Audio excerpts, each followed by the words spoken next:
Hi everyone, it's Julie at Grandma's Creations. Thanks for joining me again. I thought I'd do something a little bit different again this week. I would give you some top tips on, or what helps me when I do anything jersey or knit, because there are a few things that will help things go a little bit smoother, I found. So I'm working on a jersey dress at the moment, and I made one yesterday. And there's just a few things that I would recommend. So one is use the correct needle. It must be a jersey needle, because a jersey needle will actually separate those threads instead of ladder them. So you'll get less snags, and so you need to use the right needle. Tip 2. When you do the shoulders of a jersey or a knit fabric, I was always taught that you need to stabilise the shoulders so that when it's washed and worn, they won't go out of shape, because these are the areas that are under pressure through gravity and when you're moving around and sitting around. So I often use this, which is transparent elastic, and just put a piece of that along the front. Once you've sewn the back and the front together, I just pop that on the front of the seam allowance shoulder. I'll show you what I mean. So there you go. I'm making a jersey dress at the moment, and that's the shoulder seam. I've pressed it open, and then I've sewn along with a zigzag on that front seam allowance of the shoulder. So it just gives it more stability.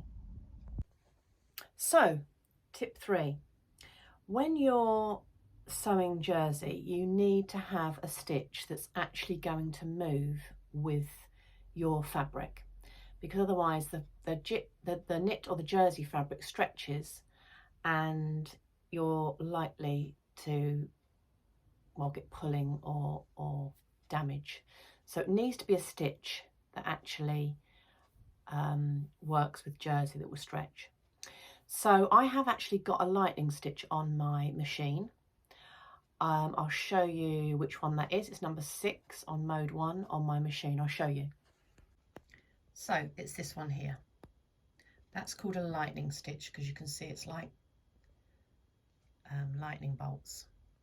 I don't actually use that, because I've looked, and when I've tested it out, and when I have done that, it's not as good, I find, as doing this, which is just using a zigzag stitch, using my normal foot A, and using a zigzag. Mine I use on a 2 width and a 1.5 length. I find that works the best, and you've got a nice stretch but a tight seam. So this is what it looks like, and it just allows the fabric to have a little bit of stretch.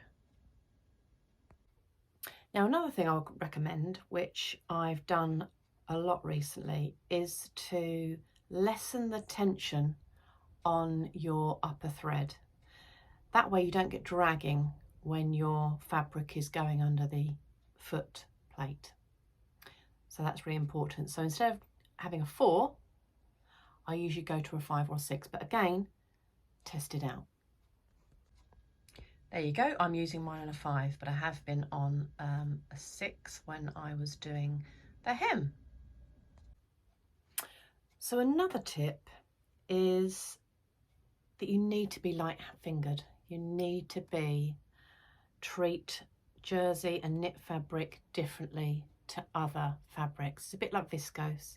I found that it needs a gentle touch. You don't want to be pulling it through your machine. You don't want to be twisting it. You want to keep it as flat as possible, and basically when you're sewing it, touch it as little as possible. So when it's going through your machine, have your needle down and then lift your presser foot up and turn the fabric while the needle's down. Turn the fabric to make sure everything is lying flat, because it will, especially when you go around curves, you'll find it will try and bunch up or stretch out.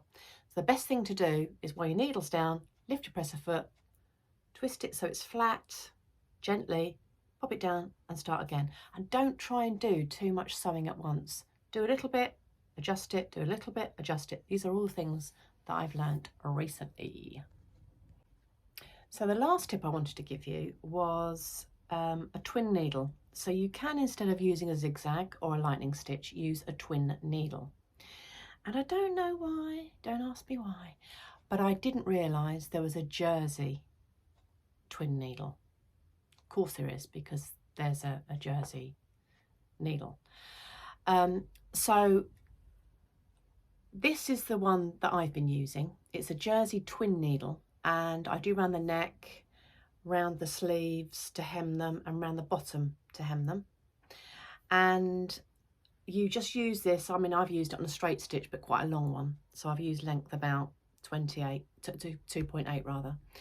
So this jersey needle is a Schmitz, and it came in a pack of 2, and it's actually 2.5. That's how much room there is between the 2 needles, 2.5. And the second number there is 75, which means the size is 75 of each needle. So that's the one that I've been using.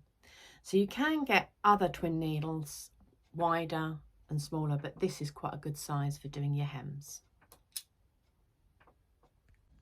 So that's the way a twin needle comes out. You've got the 2, it's on the neckline of the dress that I'm making, the 2 different threads, and then it gives us a zigzag on the bottom. So I hope you find these tips interesting and useful, because I could have done with a lot of these tips when I first started. The very first dress that I ever made was a knit, and that's why I'm not particularly scared of it. I've worked so much with it that it's not a big deal to me. I mean, what's lovely about knit or jersey, you don't necessarily always have to overlock or finish the seams, because a lot of the time it doesn't fray. Having said that, I did make a knit dress recently, and I'll show you. So this is the fabric I used, and you can see it frays, so I did have to overlock that. But the dress that I'm making at the moment, I won't have to.